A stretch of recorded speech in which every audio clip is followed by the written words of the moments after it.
Wooden touch Bhanwarnath Azamgarh, a complete hardware store. हमारे यहाँ branded plywood, flush door, designer door, PVC door, formica, fancy hardware, kitchen की chimney एवं modular kitchen की exclusive range उपलब्ध। अपने आशियाने में लगाइए 4 चांद, पहुंचिए वुडन टच भंवरनाथ आजमगढ़। ये है आजमगढ़ के कुकड़ीपुर सठियाओं में विस्तार में फैला cross valley international school. Cross valley Azamgarh में अपनी 5 अलग अलग ब्रांचेस द्वारा स्टूडेंट्स को शिक्षित कर रहा है। Cross valley school CBSE Delhi मान्यता प्राप्त स्कूलों में से एक है। क्रॉस वैली इंटरनेशनल स्कूल में क्लास नर्सरी से लेकर 12th तक के छात्रों को वेल एजुकेटेड टीचर्स द्वारा पढ़ाया जाता है, ताकि यहाँ से शिक्षा प्राप्त कर रहे स्टूडेंट्स के भविष्य के साथ कोई खिलवाड़ न हो। डायल करें 9453724198 या 9450118255। नमस्कार, एबीसी चैनल में आपका स्वागत है। मैं हूं सचिन श्रीवास्तव और आप मेरे साथ देखेंगे आजमगढ़ से जुड़ी खबरें। आइए नजर डाल लेते हैं आज की खास खबरों पर। आजमगढ़ में लगातार 2 दिन 33 नए कोरोना पॉजिटिव मरीज मिलने के बाद शनिवार का दिन राहत भरा रहा। गोरखपुर लैब से शनिवार को 158 लोगों की रिपोर्ट नेगेटिव आई। जिलाधिकारी नागेंद्र प्रसाद सिंह ने बताया कि जनपद में मई माह में करीब 1,39,852 श्रमिक अन्य प्रदेशों से आए हैं और संक्रमण का फैलाव भी तेज है, इसलिए जिले में बेडों की संख्या बढ़ाने की तैयारी तेज चल रही है। L1 के कुल 1,180 बेड, L2 के 100 बेड और L3 के 100 बेड की व्यवस्था की गई है। इसके अतिरिक्त अतरौलिया में सरसैया हॉस्पिटल में 8 रूम L2 के रूप में महिलाओं के लिए आरक्षित हैं और शेष L1 के रूप में महिलाओं के लिए हैं। डीएम ने बताया कि जिले में इस समय कुल 22 कंटेनमेंट जोन हैं। जिलाधिकारी ने बताया कि शहर के सिविल लाइन क्षेत्र स्थित होटल साई के 2 कर्मचारी कोरोना पॉजिटिव पाए गए हैं, लेकिन इस इलाके को कंटेनमेंट जोन बनाए जाने की जरूरत नहीं है, क्योंकि जो पॉजिटिव पाए गए हैं उनका कोई बाहरी संपर्क नहीं है। 21 और 22 के कुछ लगभग 158 आज रिपोर्ट्स लैब से आई हैं सैंपल की। वो 158 सभी नेगेटिव हैं। अभी तक कुल जो भी सैंपल आए उसमें से 88 पॉजिटिव पाए गए थे, जिसमें 77 लोग एक्टिव हैं जिनका उपचार चल रहा है। श्रमिकों की आवागमन को देखते हुए और उनमें लक्षण और संक्रमण की संभावनाओं को देखते हुए शासन के निर्देश पर L1, L2 की अधिक से अधिक जगह और बेड की व्यवस्था की गई है। लगभग 1180 बेड L1 के लिए उपलब्ध होंगे। 100 बेड जो तरवा का है उसको कन्वर्ट करने के लिए प्रोसेस जारी है। 100 राजकीय मेडिकल कॉलेज में L3 के रूप में ऑलरेडी फंक्शनल है। इसके अतिरिक्त अतरौलिया का जो हॉस्पिटल है उसमें 8 रूम महिलाओं के लक्षण युक्त पॉजिटिव पाए जाने पर L2 के रूप में, और अन्य जो बेड हैं लगभग 100 वो महिलाओं के लिए एक्सक्लूसिव L1 के लिए उपलब्ध होंगे। और डिस्ट्रिक्ट हॉस्पिटल को पूर्णतः नॉन कोविड हॉस्पिटल के रूप में रखा जाएगा। और ये निर्देश दिया गया है लिखित रूप से मेरे द्वारा कि अगर कोई भी व्यक्ति संदिग्ध लक्षण का नॉन कोविड हॉस्पिटल में आता है तो उसको तत्काल अगर सैंपलिंग के लिए सेग्रीगेट करते हैं तो उसे नॉन कोविड हॉस्पिटल में रखने की बजाय उसे हॉस्पिटल क्वारंटाइन या L1 में रखा जाए, ताकि नॉन कोविड हॉस्पिटल में सामान्य रूप से उपचार करने वाले डॉक्टर, वहाँ के जो स्टाफ और वहाँ के जो सामान्य रूप से जो अपना उपचार कराने आने वाले लोग हैं उनमें मेडिकल इन्फेक्शन की संभावना न बढ़े। जो मेडिकल कॉलेज के अलावा चूंकि मंडली जिला चिकित्सालय ही शासकीय तौर पर अन्य रोगियों के लिए नॉन कोविड के रूप में उपलब्ध है, इसलिए हमने सीएमओ और वहाँ के अधीक्षक को ये कहा है कि जो भी उन्होंने सैनिटाइजेशन कर लिया है इसे वहाँ की ओपीडी को स्टार्ट करें। साईं होटल में जो 2 लोग संदिग्ध पाए गए थे वो कोई पब्लिक के लोग नहीं थे। एक व्यवस्था है कि जब जो इलाज करते हैं स्वास्थ्य कर्मी और चिकित्सक, वो 1 सप्ताह इलाज करने के बाद 15 दिन के लिए पैसिव क्वारंटाइन में रहते हैं। उस 1 सप्ताह तो इलाज करते हैं और एक्टिव क्वारंटाइन में रहते हैं, लेकिन 1 सप्ताह के बाद 15 दिन पैसिव क्वारंटाइन में रहते हैं। ये स्थान अधिग्रहित है साईं होटल पैसिव क्वारंटाइन के लिए, इसलिए यहाँ पर सामान्य लोगों का आवागमन नहीं था। क्लोज कैंपस है, इसलिए हेल्थ प्रोटोकॉल के अनुसार जिस कमरों में वो लोग थे या आसपास के परिवेश को सैनिटाइज किया गया, और उस कैंपस के बाहर से चूंकि उनका कोई कनेक्ट नहीं है, पब्लिक कनेक्टिविटी नहीं है, होटल खुला नहीं है, इसलिए उस एरिया के आसपास कंटेनमेंट जोन बनाने का हेल्थ प्रोटोकॉल में कोई प्रावधान नहीं है। अब तक कुल 22 कंटेनमेंट जोन हैं, बनाए गए हैं। अधिकांशतः मजरे हैं, राजस्व नहीं है क्योंकि 1 से अधिक केसेस बहुत कम जगहों पर हैं। सबसे अधिक जो कंटेनमेंट जोन के रूप में प्रशासन के लिए सावधानी और चुनौती है वह जियापुर दक्षिणी और नेतपुर है, जहां पर पॉजिटिव पाए जाने के बाद डोर टू डोर सर्वे और कांटेक्ट ट्रेसिंग के बाद सैंपल जाने पर वहां पर ज़्यादा संख्या में लोग मिले हैं पॉजिटिव। इसलिए वहीं पर कंटेनमेंट जोन के जो मेन प्रोटोकॉल है उसको उन 2 जगहों पर ज़्यादा फोकस्ड वे में काम हो रहा है।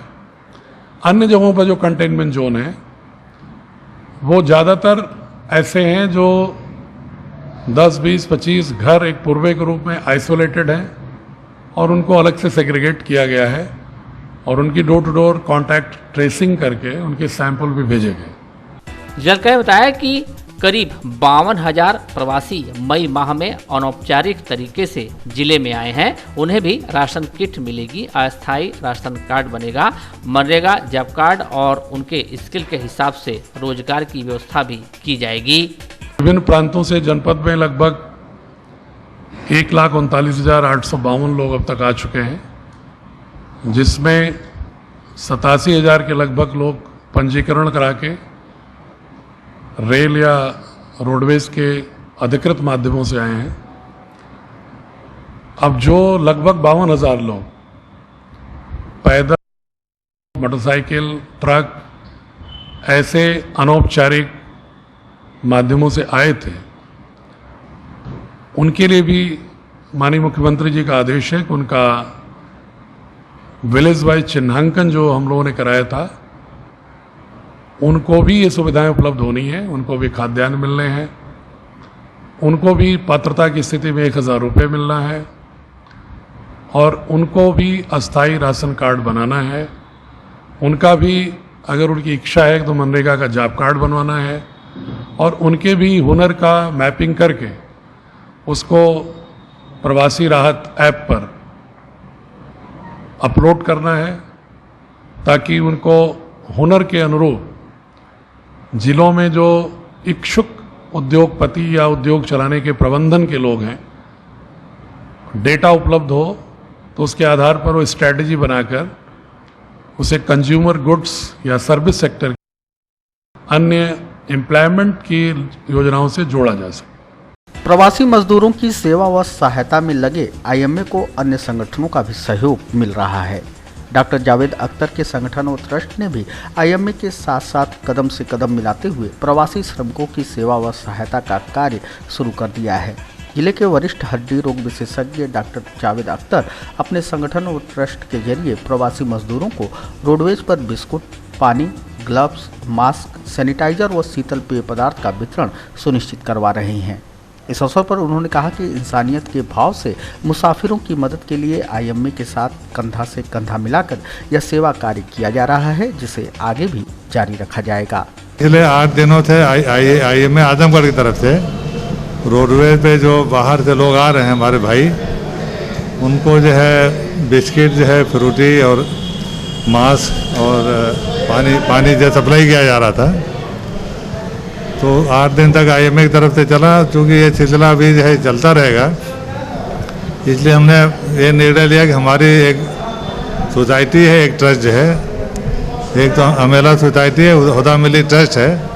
तो निर्णय लिया कि इसमें तीन दिन के लिए जो है जुमा, शनिचर, इतवार को जो है ये सोसाइटी की तरफ से रोडवेज पर वहाँ मुसाफिरों को जो है पानी, बिस्किट और वहाँ सैनिटाइज़र भी रहता है, ताकि जब ज़रूरत पड़े फ्रूटी और ग्लव्स वगैरह जो है ये इसको बांटा गया। और इस पर हम लोगों ने मैक्सिमम, हालांकि कभी कभी मुश्किल हो जाता है, सोशल डिस्टेंसिंग कभी कभी आदमी तोड़ने लगते हैं, लेकिन अपने से हम लोगों ने प्रयास किया कि वो ना टूटे। और हर तरह से हम लोग जो है कंधे से कंधा मिला के इस मुश्किल घड़ी में मुल्क के साथ जो है और बिला तफरीक मजहब व मिल्लत जो है, ये सिर्फ मतलब इंसानियत की बात होती है। सिर्फ एक ही बात होती है कि अगला आने वाला आदमी इंसान, उसका नाम क्या है इससे हमें कोई मतलब नहीं, वो आदमी का बेटा है, आदमी की बेटी है। तो इसके लिए कल भी हम लोग करेंगे।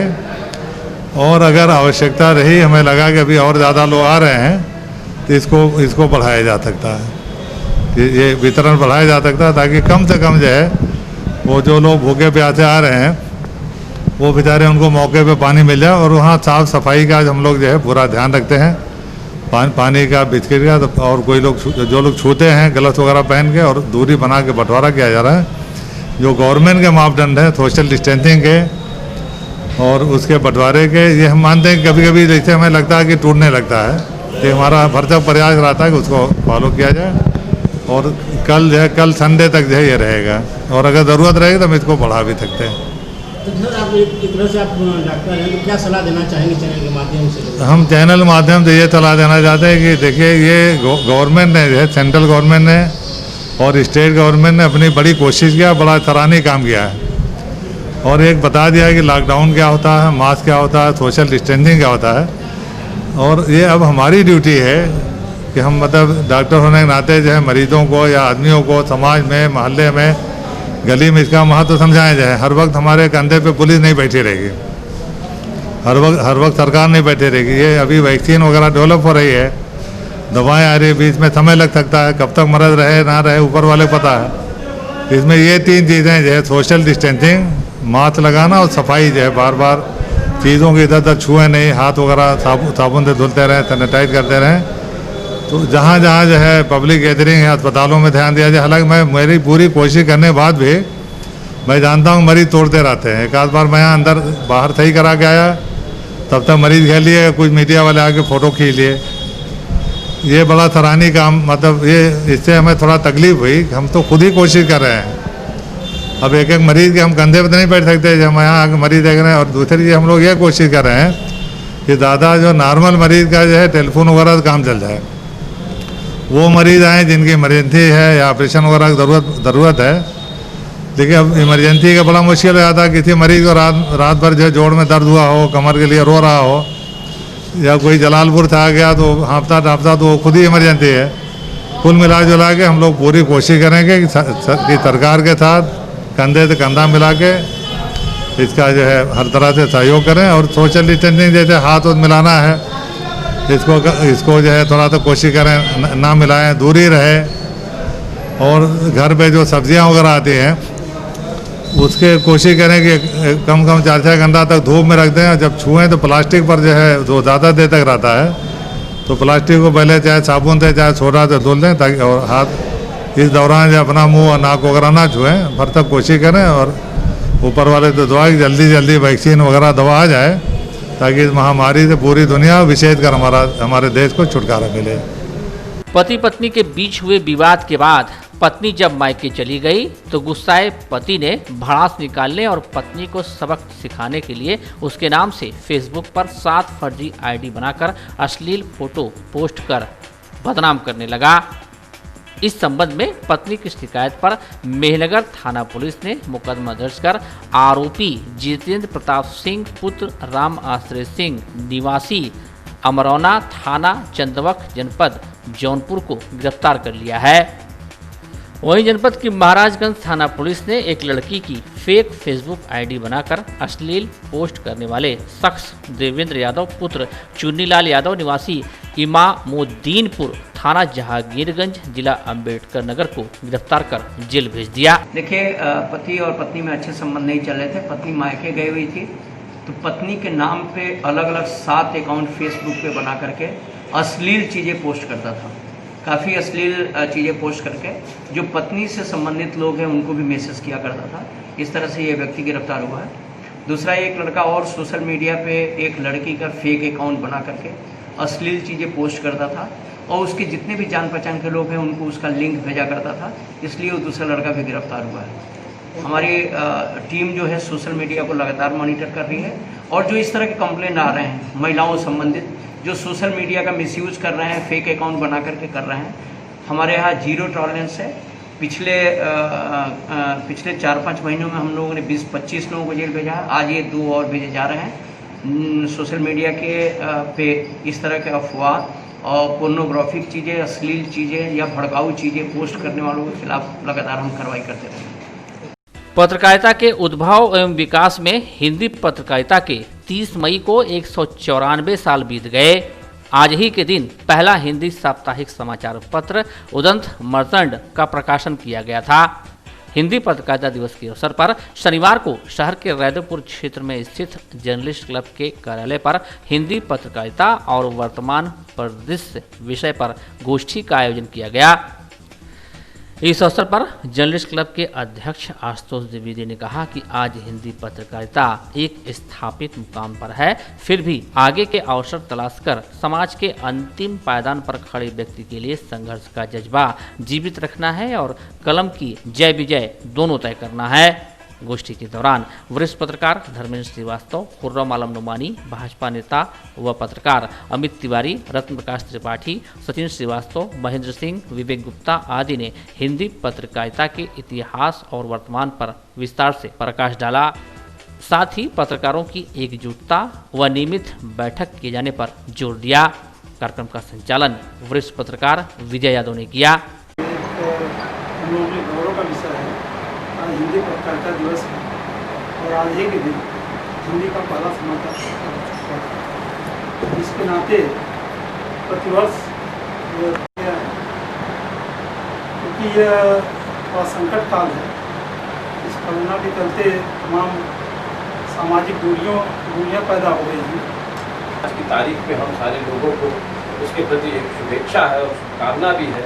तारीख में इस पर निश्चित रूप से पत्रकारों को एकजुट होकर के न सिर्फ मंथन करना चाहिए, पत्रकार संगठनों को इस पर करना है कि जो सरकार है इस देश की उसको भी इस बारे में चिंता करनी चाहिए कि आखिर हिंदी पत्रकारिता का जो स्वरूप इस देश में रहा है और एक ऊंचाई और एक मुकाम तक पहुंचा है। हमारे लिए सबसे बड़ी गर्व की बात है कि हमारे उत्तर प्रदेश के रहने वाले पंडित जुगल किशोर जी थे जो कानपुर के रहने वाले थे, लेकिन जैसा हर छोटे अखबारों के साथ होता है कि धनाभाव के कारण अखबार लगभग 1.5 साल तक चला और लगभग 80 अंकों के बाद उसको बंद करना पड़ गया, लेकिन वो दौर अलग था। आज हिंदी पत्रकारिता का दौर अगर हम कहें कि संकट में है तो ऐसा नहीं है, संकट हमारी ओर से बनाया जा रहा है। आज बहुत बड़े बड़े प्लेटफॉर्म खुले हुए हैं और हमको अखबार और टेलीविज़न को अलग करके नहीं देखने की ज़रूरत है, बल्कि हिंदी पत्रकारिता को देखने की ज़रूरत है। आज खास तौर से मैं अपने साथियों से ये कहना चाहता हूँ कि आज हमारे लिए बहुत अवसर है, टेलीविज़न में बहुत अवसर है, अखबारों में बहुत अवसर है,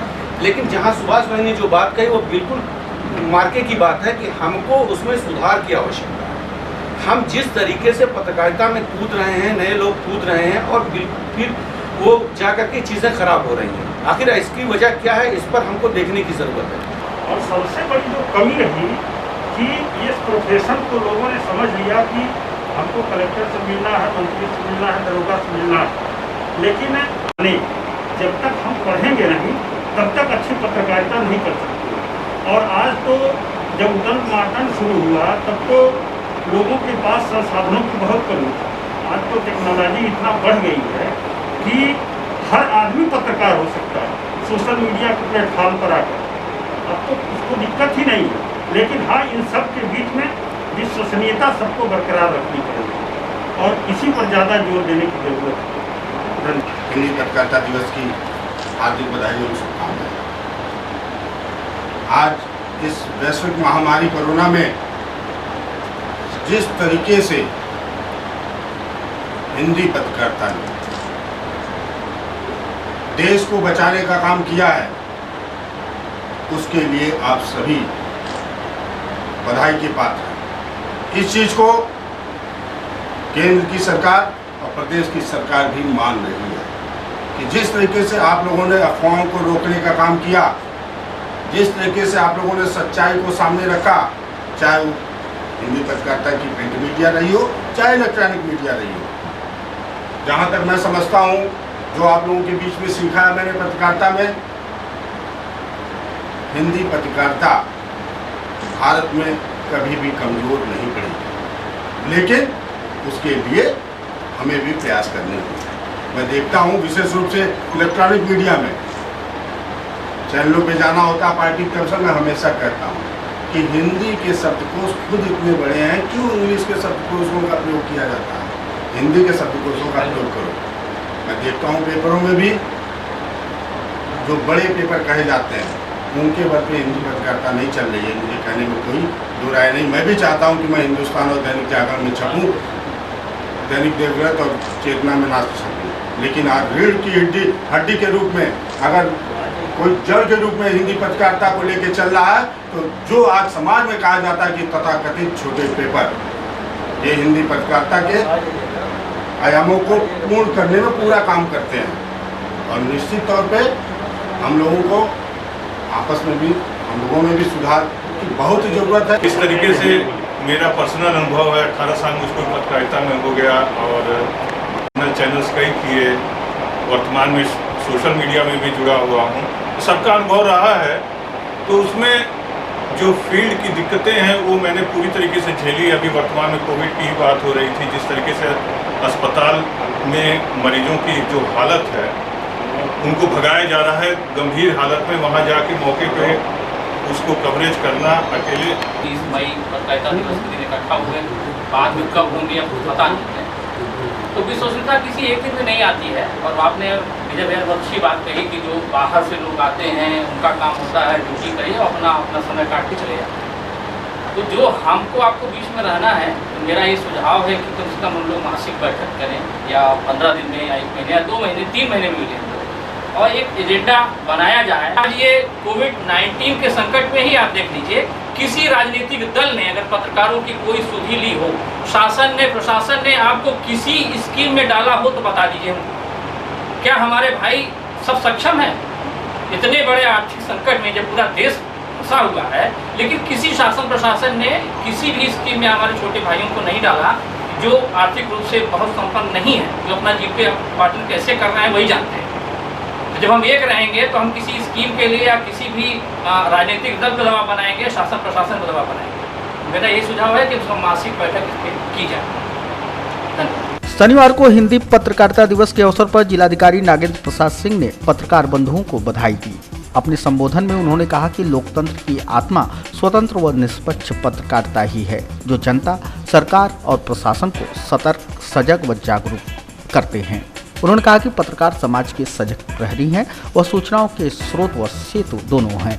इनके बिना स्वस्थ व मजबूत लोकतंत्र की कल्पना मुश्किल है। पत्रकार बंधुओं को, बहनों को, और चूंकि पूरा समाज पत्रकारिता जगत से सीधा प्रभावित होता है, इसलिए उन सभी को हृदय के अभ्यंतर से इस दिवस की शुभकामना संप्रेषित करता हूं।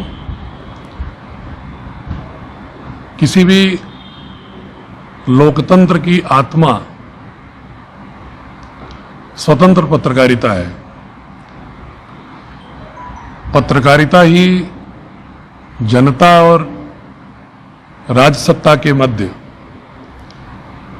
एक ओम्बड्समैन का काम करती है और सूचनाओं के लिए सेतु का काम करती है।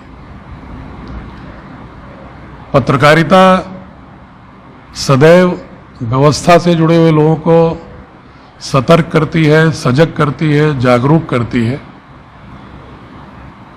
और हमारा देश लोकतांत्रिक मूल्यों की ओर इसीलिए निरंतर अग्रसरित है कि इतिहास साक्षी है कि जब जब लोकतंत्र पर कभी बादल काले मंडराए होंगे तो पत्रकारिता से जुड़े हुए लेखनी के योद्धाओं ने लोकतांत्रिक मूल्यों को पूरी शिद्दत के साथ जिंदा रखने में अपनी कुर्बानियां दी। कोई भी आपदा का क्षण हो, उत्सव का क्षण हो, या लोकतांत्रिक चुनौतियों का क्षण हो, या मानवीय मूल्यों के क्षरण के प्रश्न हो, पत्रकारिता सदैव एक सजग प्रहरी के रूप में समाज के लिए संजीवनी का काम करती है। इसलिए मैं सभी को बधाई देता हूं और व्यक्तिगत रूप से लगभग 1 वर्ष के कार्यकाल में आजमगढ़ के पत्रकारिता के सभी जुड़े हुए महानुभावों ने जो एक पार्टनर की भूमिका निभाई, एक सहयोगी की भूमिका निभाई, सजग और भाई समय समय पर जनता की आवाज को उठाते हुए प्रशासन को जनता के लिए उन्मुख होने के लिए प्रेरित और बाध्य करने का कार्य किया। कोरोना में मुख्यतः दूर गांवों के अंचलों में लोगों की पीड़ा और दर्द को शब्दों में स्वर देकर जो प्रशासन को सजग और जागृत करने का कार्य किया। महोत्सव, अन्य आपदाएं या लोक व्यवस्था के लिए उत्पन्न हुए एक सकारात्मक समालोचक की भूमिका का जो निर्वहन किया, उसके लिए मैं व्यक्तिगत रूप से सदैव आभारी रहूंगा और उम्मीद करूंगा कि जिलाधिकारी के रूप में भले ही कल मेरा कार्यकाल समाप्त हो रहा है, लेकिन एक व्यक्तिशः जो एक हृदयस्थ संवाद होगा वो स्थापित रहेगा। अति शानदार व अभूतपूर्व सरकारी सेवा काल को पूरा कर रहे जिलाधिकारी नागेंद्र प्रसाद सिंह 31 मई को सेवानिवृत्त हो रहे हैं। सेवानिवृत्ति के बाद नई भूमिका में समाज के जरूरतमंद लोगों, वर्गों व समुदायों की सेवा करने के उन्होंने संकेत दिए हैं। उन्होंने कहा कि वे अपने सेवा काल के अनुभवों से वंचितों, पीड़ितों की दुनिया बदलने का प्रयास करेंगे। अदृश्य भारत के कायाकल्प के लिए वे आगे वनांचलों, ग्रामीण अंचलों में जाकर कार्य करेंगे। अच्छा, वनवासियों की सेवा, आदिवासियों की सेवा मेरी आत्मा का स्वर है। इसलिए अगर प्रकृति ने स्वस्थ रखा, शरीर को इस योग्य रखा, मस्तिष्क को इस योग्य रखा, तो जीवन के शेष क्षण को मेरा पूरा प्रयास यही होगा विनम्रतापूर्वक कि मैं वनांचलों में, ग्राम्यांचलों में कुछ रोगियों के लोग, बच्चे, मैला सर पर ढोने वाले परिवारों के बच्चे, या ऐसे लोग जिनको मैं अक्सर कहता हूं अदृश्य Bharat, invisible India versus incredible India, एक ऐसा अदृश्य भारत है जहां पर विकास की चमक दमक नहीं पहुंची है। उस अदृश्य भारत की ओर प्रयाण करना ही वानप्रस्थ का मूल मंत्र होना चाहिए। और मेरी कोशिश यही होगी कि आप जैसे बंधु बांधवों को सहयोग से, लोगों को प्रेरित करके, लोगों को साथ खड़ा करके, लोगों से मार्गदर्शन लेके, ऐसे लोगों के जीवन में कुछ मुस्कान लाने की कोशिश की जाए जिनके खाते में सामाजिक और सांसारिक रूप से दुख ही जीवन की कथा रही। जो निराला जी की पंक्ति है, जैसे तमाम श्रमिक जो हमारे ऐसे तमाम लोग हैं जो जिनको सेवा की जरूरत है। ऐसे बहुत सारी सेवाएं आप लोग भी कर रहे हैं, पत्रकारिता जगत में कर रहे हैं लोग, बहुत सारी सेवाएं ऐसी सामाजिक संगठन के लोग कर रहे हैं लोग। तो बहुत एक विशाल फलक है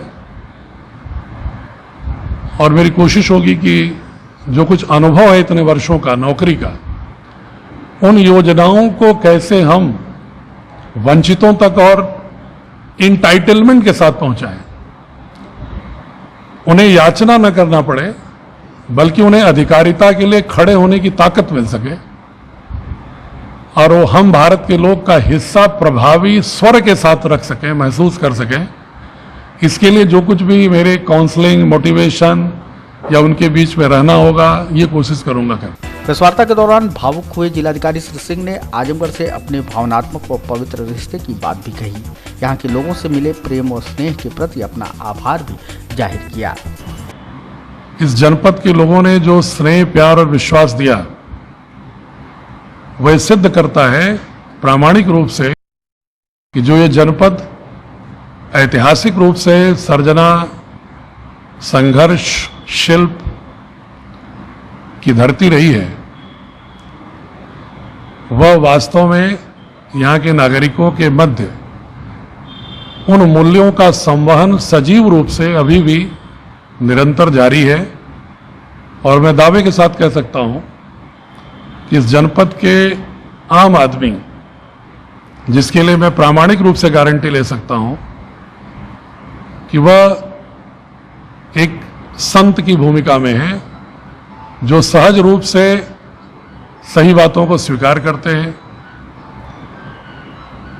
मेरे लिए तो आजमगढ़ का एक डिवाइन रिश्ता भी है। मैं इस जनपद के जिस कक्ष में मैंने अपने नौकरी की शुरुआत के लिए एप्लीकेशन दिया था कि मैं ज्वाइन करने के लिए आया हूं, उसमें श्री पंकज अग्रवाल, जो स्वर्गीय हो चुके हैं, जिलाधिकारी थे, डीएम आवास के जिस कक्ष में मैंने अपनी ज्वाइनिंग दी थी, कार्यभार ग्रहण किया था, उसी कक्ष से मैं अपने नौकरी का कार्यभार भी वापस दूंगा किसी को। ये डिवाइन कनेक्टिविटी ही समझता हूं कि मात्र स्थल नहीं बल्कि कक्ष भी वही है। तो इसलिए जरूर कोई न कोई डिवाइन रिश्ता होगा, कोई कनेक्टिविटी होगी। इसलिए मुझे ऐसा लगता है कि व्यक्ति सभी आजमगढ़ से मेरा जुड़ाव एक सामाजिक व्यक्ति के रूप में जरूर रहेगा। इन्हीं शब्दों के साथ मैं पुनः पत्रकारिता दिवस की बहुत सब लोगों को बधाई और जनपद वासियों से और पत्रकारों से सबका अभिवादन करते हुए अंत में मैं एक क्षमा भी मांगूंगा कि अगर कभी जाने अनजाने किसी व्यक्ति को अगर कोई मेरे कार्य व्यवहार से, मेरे किसी आचरण से, मेरे किसी कार्यपूर्ति न होने से, द्वारा न होने से अगर कोई दुख हुआ हो तो उसको एक सहजता से, बड़प्पन से स्वीकार करते हुए माफ करेंगे। इन्हीं शब्दों के साथ मैं पुनः प्रणाम करता। अपनी अपनी ढपली, अपना अपना राग। जी हाँ, लोगों की नज़र से देखने पर कुछ ऐसा ही नजर आया मोदी सरकार की दूसरी इनिंग का पहला कार्यकाल।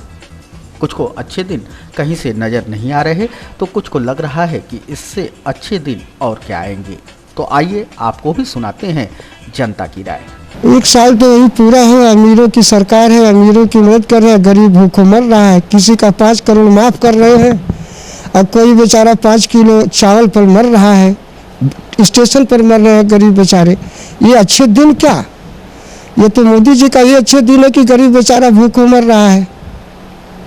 बेरोजगारी बढ़ रही है, 12-14 करोड़ बेरोजगार हुए, जिनके 3-3 बच्चे बैठे हैं, वो बेचारा कैसे जिएगा उसका परिवार? 5 किलो राशन में आप बताइए कि वो 1 महीने खा सकता है? एक आपको 5 किलो राशन दे दिया जाए सर, क्या आप 1 महीना खा लेंगे? और न उस पर चटनी है, न रोटी है, न दाल है। ये क्या भूखमरी पैदा कर दिया? जो अन्य देशों में जो बेचारा बेरोजगार है उसको महंगाई भत्ता दिया जा रहा है, हमारे यहाँ जो बहुत बड़े उद्योगपति हैं वो सब पैसा ले लेकर के भाग गए। जो अरबपति हैं, जो देश के खरबपति हैं, जो देश को बर्बाद किए, हमारा धन लेकर के अंग्रेजों की तरह से लूट करके भाग गए, उनका पैसा कर्ज माफ कर दिया गया। और जो बेचारा गरीबी से गरीबी तंग आकर के मर रहा है, उसको 5 किलो राशन दिया जा रहा है। ये है सरकार, ये अच्छे दिन है, ये मोदी के, ये योगी जी के। कहते हैं 70 साल बेहाल, आपने नया काम क्या कर दिया, गरीबों के लिए क्या कर दिया? कोई अच्छा दिन बता दीजिए कि नहीं हमने ये कर दिया। ये है, छोड़ दीजिए मरने के लिए देश को।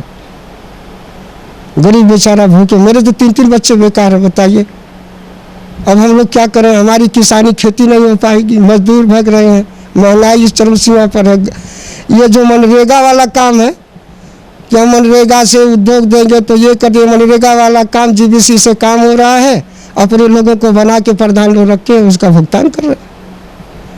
केवल कागज पर इनका विकास हो रहा है, गरीबों का काम केवल कागज पर हो रहा है, फील्ड पर कोई काम नहीं है। और जो अगर थोड़ा सा एंटी बोलता है उनको बाहर कर देते हैं, तो जेल के पीछे कर देंगे, तो उनको पीछे CBI लगा देंगे। इस लोकतंत्र में मतलब बोलने का अधिकार नहीं है। सही बात कहेंगे तो आप जेल में जाएंगे। ये सरकार है बीजेपी की, बड़ी चाह से लोगों ने सरकार बनाया। एक बार GST लगाया, एक बार नोटबंदी किए, ये महामारी में और बंदी हो गई। और क्या जानते, अब इससे ज़्यादा हम क्या कहेंगे? क्या जानना चाहते हैं? हम लोग तो मर रहे हैं भैया, भूखों मर रहे हैं। जो स्थिति है इस समय, वर्तमान जो स्थिति है, उसमें हम तो बहुत अर्दना आदमी ऐसे तो नहीं कर सकते कि प्रधानमंत्री क्या कर रहा है क्या नहीं कर रहा है, लेकिन देश को जो दिशा देनी चाहिए उस दिशा की तरफ वो उन्मुख हो रहे हैं भरपूर। और देश कैसे स्वावलंबी हो, हम अपने कैसे जिए, आत्मनिर्भर कैसे बने, इसका वो भरपूर कोशिश कर रहे हैं कि देश के नागरिक स्वावलंबी बने।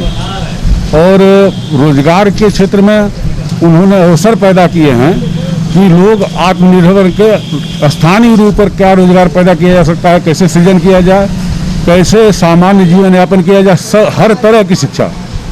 जो अच्छे दिन है, इतनी बड़ी त्रासदी में भी लोग सामान्य क्रम में जी रहे हैं, तो अच्छे दिन तो है ही हैं साहब।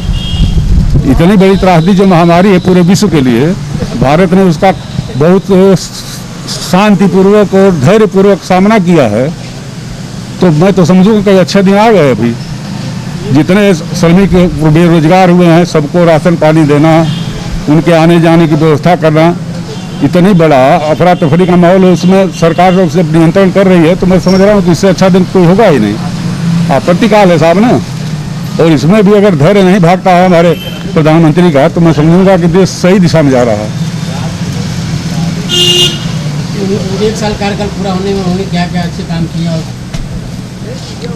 और मैं तो देखिए किसानों को जो उन्होंने किया, किसान सम्मान निधि, तो 2000 रुपया कोई बड़ी रकम नहीं है, लेकिन जो नाम दिया उन्होंने किसान सम्मान निधि, तो किसान को 2000 रुपया मिला सम्मान के रूप में। और आज ये स्थिति है कि कृषि उपज का जो दाम साल भर चक्कर लगाने के बाद मिलता था, गन्ने का पैसा या गेहूं का पैसा, धान का पैसा, अपने केंद्र पर हमारी तौल हुई और पैसा 3 दिन 4 दिन भीतर या नेक्स्ट डे ही 24 घंटे के भीतर आ जा रहा खाते में। पूंजीपतियों को जो पैसा माफ किया उसकी क्या? नहीं, पूंजीपति साहब देखें, मैं एक बैंकर हूँ और NPA जो बताया जाता है वहाँ संसद में या वैसे आप लोगों से जो बताया जाता है, तो नॉन परफॉर्मिंग एसेट वो है जो KCC से लेकर के और कॉर्पोरेट तक है। ऐसा नहीं है, अगर 1000 खाते KCC के हैं तो एक खाता कॉर्पोरेट का होगा। लघु उद्योग के हैं, SME जिसको बोला जाता है, तो वैसे खाते NPA होते हैं, पूरे देश के खाते NPA होते हैं। ऐसा नहीं कि केवल कॉर्पोरेट का ही होता है। कर्जा माफी कोई नहीं होती है, NPA होता है। NPA का प्रोविजन बैंक करता है, अगर वो पैसा लौट आया तो फिर एडजस्ट हो जाता है, कहीं जाता नहीं। वो राइट ऑफ कोई नहीं है कि कर्जा माफ कर दिया, वो छोटे का भी हुआ है, बड़े का भी हुआ है।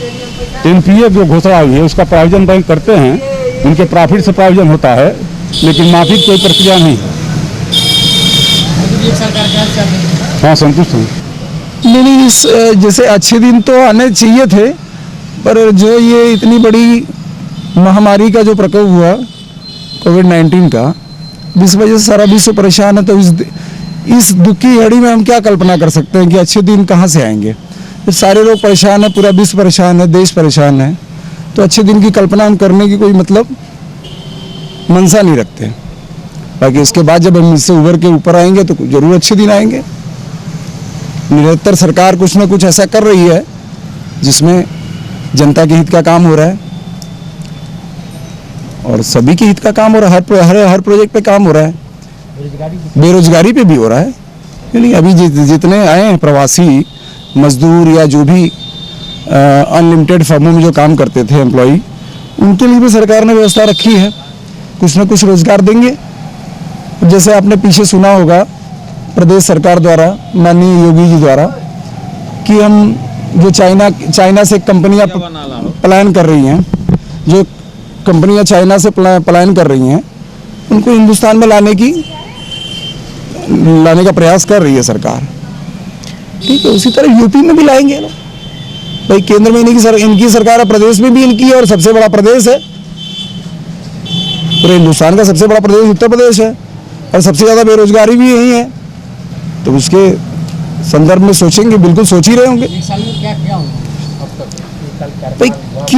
जैसे एक साल का कंटिन्यू 5 साल का पकड़िए ना, 1 साल का क्यों पकड़ रहे हैं? कंटिन्यू 14 से 19 का पकड़ लिए, अब 20 में आप घुस गए हैं, तो अब 14 से जोड़ते हैं। ये कार्यकाल तो सेंट्रल गवर्नमेंट का बहुत बढ़िया रहा, सेंट्रल गवर्नमेंट का, केंद्र सरकार का बहुत बढ़िया रहा भाई। अब कोई भी चीज, किसी भी व्यवस्था को जो काफी लंबे अरसे से बिगड़ी हुई व्यवस्था है, उसको अब इतने जल्दी तो सही किया नहीं जा सकता, तो उसमें समय तो लगेगा ना। लेकिन अब धीरे धीरे ग्राउंड पे काम दिख रहा है लोगों को।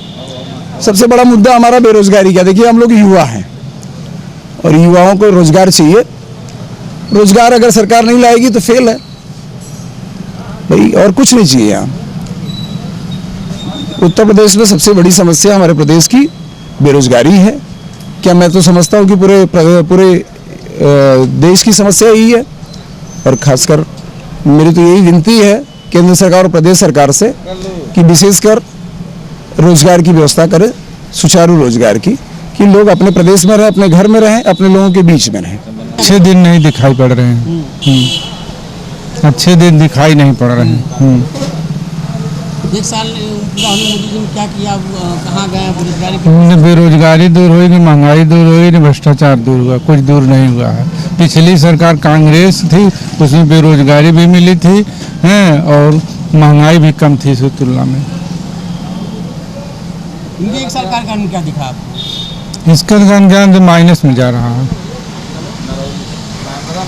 किस पॉइंट में क्या क्या इन्होंने कुछ नहीं किया? जैसे बेरोजगार एकदम भटक रहे हैं, हकीकत में भटक रहे हैं। महंगाई नहीं घटी, भ्रष्टाचार नहीं गया, सीमा विवाद जो था वो सब बना हुआ है। यही 4-5 मुद्दे थे, उस पर कोई सुधार नहीं है। सुधार की आवश्यकता है, हम उम्मीद करते हैं सुधार होगा, लगे हैं प्रयास में, लेकिन सुधार हुआ नहीं। सरकार के 1 साल कार्यकाल संतुष्ट है कि नहीं? मोदी जी का 1 साल बीता है, संतुष्ट नहीं। हाँ, अच्छे दिन तो पूरा नहीं आए, लेकिन बहुत से देश हित में जो कार्य बहुत दिनों से नहीं हुआ था, जैसे कश्मीर में धारा 370 हटाना है, और सीए जो है आपका, फिर जो 3 तलाक वाला, यह सब तो बहुत अच्छे कार्य हुए।